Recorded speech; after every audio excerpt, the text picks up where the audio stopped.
with the new government coming in, do you think the support for Tibet will remain the same? I think it'll increase.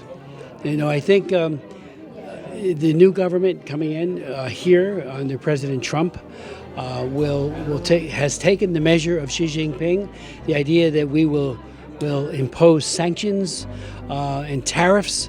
The tariffs that are existing right now were from his administration that were just carried forward. But we need to do more.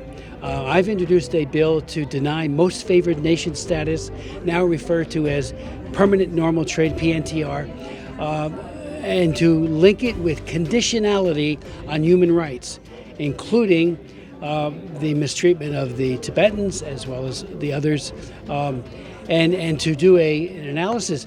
No real trade unless you reform. And China is an exporting economy. They can't survive as an economy without U.S. markets. They can't find enough in the European Union or in Latin or Central America to make up the difference. So we've got to use that leverage wisely.